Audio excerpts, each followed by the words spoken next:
ఓం నమో నారాయణాయ. ఓం నమో భగవతే వాసుదేవాయ. మాఘపురాణము 18వ అధ్యాయము. మాఘతత్వమును ఉపదేశించు కథ. విప్రుడు భార్యతో ఇట్లనెను: కుమారునకు 13వ సంవత్సరమున మృతి అని విచారింతువా? ఎంతటి గొప్పవానికైనను మృత్యువు రాకుండునా? కుమారుని చావునకు విచారింతువు, కానీ నీకును మరణం తప్పదు కదా. శోకమెందులకు? పుట్టిన ప్రతి జంతువు నాశనము పొందక తప్పదు. చచ్చినవాడు మరలా పుట్టను, ఇక శోకమెందులకు? పండితుడైన వాడు విధ్వసము చేత సంభవించు సుఖదుఖములకు విచారింపడు, సంతసింపడు. కాన నువ్వు ఈ విషయమే విచారమును పొందకము. రానున్నది రాకమానదు, పోనున్నది పోకమానదు. ఇట్టి విషయమున వృధాగా శోకించుట ఎలా? నీ విచారము జరగబో దాన్ని ఆటంకపరచదు, కాన శోకమును విడువుము. జంతువు కర్మ వల్ల పుట్టును, కర్మ వల్ల ఉండును, కర్మ వల్ల చచ్చును. మాయాయుక్తమై ఉన్న ఈ ప్రపంచము నశించును. లోకమునందు కనిపించు ఈ శోకము కూడదు. పరమార్థ విచారణము చేయుము. విచారము శరీరమునక లేక ఆత్మక? శరీరము నశించునది, కాన విచారము అనవసరము. శరీరము గురించి శోకించుట తగదు. అనిత్యమగు దేహమునకు ఆశ చేత అనేక దుఃఖములు కలుగును, కాన నీవు సుఖమును కోరితివేని శరీరమంద ఆశను వదులుకొనుము. నీకు దేహమందు గల ప్రేమయే విచారమునకు కారణము, కాన ఆ ప్రేమను వదిలివేయము.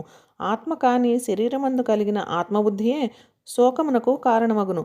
ఆత్మజ్ఞానము లేకపోవటయే నాశనహేతువు. ఆత్మ కనిపించదు, దేహము ఆత్మ కానేరదు, నేత్రము ఆత్మ కానేరదు. దీపము చూడదగిన వస్తువును చూచుటకు సాధనమగును, అదే రీతిగా నేత్రము చూచుటకు సాధనము కనుక ఆత్మ కాదు. ఈ విధముగానే సమస్త ఇంద్రియములను కూడా ఆత్మ కానేరవు. మనస్సును ఆత్మ కాదు, ప్రాణము ఆత్మ కాదు. సుషిప్తి అందు చేతనము లేక ఉండుట వలన ప్రాణము ఆత్మ కానేరదు. అహంకారము ఆత్మ కాదు. ఆత్మ ప్రకృతికి అతీతము, నిత్య తృప్తియు, సదా ఆనందము, పరిశుద్ధమైన బుద్ధి కలిగి శాశ్వతమై ఉండును. కాన ఆత్మకు శరీరముతో ఎన్నడూనూ సంబంధం ఉండదు. నీవు మమకారం వహించి ఏ శరీరమును గురించి విచారించుచున్నావో ఆ శరీరము ఆత్మ కంటే వేరుగా ఉన్నది. నీకు దేహధర్మములు గుణధర్మములు లేవు. నీకు మరణం ఎట్లు వచ్చును? మరణము దేహధర్మము. దేహమునకు ఆత్మధర్మము కలిగినెడల ఆత్మకు శరీరధర్మము కలుగును. ఆత్మకు ఇతర ధర్మ సంబంధము ఏమాత్రమూ లేదు, కాన ఆత్మధర్మ సంబంధము శరీరమునకు లేదు. కాబట్టి దేహము మరణమునకు పాల్పడును. ఆత్మకు భయము లేదు, కాన నీవు విచారమును విడిచి నిశ్చలమగు మనస్సుతో ఉండుము.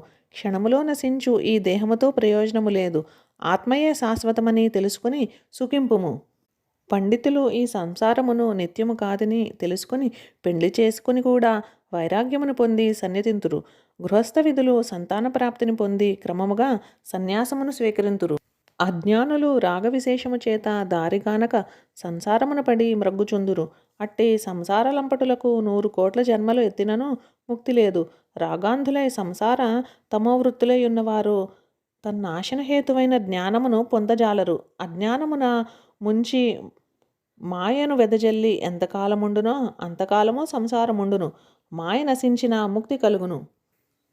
అనిత్యమును అపవిత్రమును అగు ఈ కళేబరమున నీకు నిశ్చలమగు జ్ఞానము కలిగినది. మోక్షమునకు అనుకూలమైన దేహమును పొంది అజ్ఞానము చేత వృధాగా ఎందుకు విచారించదవు?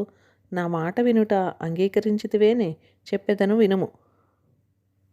కాంత, ఆత్మ కాని దేహమంద ఆత్మభావమును వదులుము. శబ్దము, స్పర్శ, రూపము, రసము, గంధము పంచ విషయములను తలచుట వలన విషయవాంఛ కలుగును.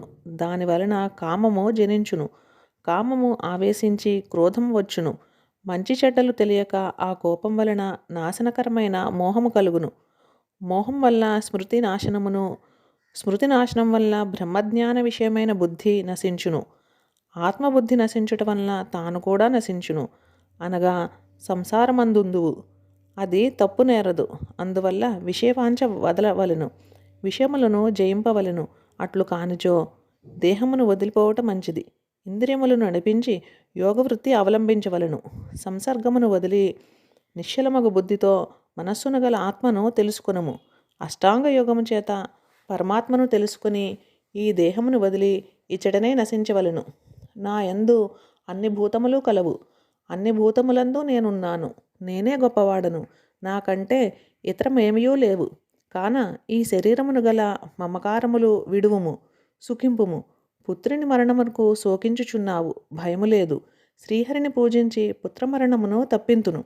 నీవు సుఖముగా నుండుము అని ఇట్లు విప్రుడు తన భార్యకు తత్వోపదేశము చేసి గంగాతీరమునకు వెంటపోయి సూర్యమండల మధ్యవర్తియగు మాధవుణ్ణి ఆవాహనము చేసి పార్ఘ్యము, అర్ఘ్యము, స్నానము, వస్త్రము, చందనము, పుష్పములు, ధూపదీప నైవేద్యము, తాంబూలములు సమర్పించి పూజింపసాగెను.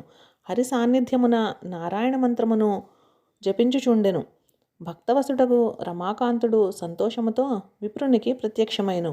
విప్రుడు ఆ విష్ణువునకు నమస్కరించెను. పిమ్మట వానితో నారాయణుడు ఇట్లు పలికెను. ఇది స్కాంద పురాణ అంతర్గతమగు మాఘపురాణము 18వ అధ్యాయము సమాప్తము.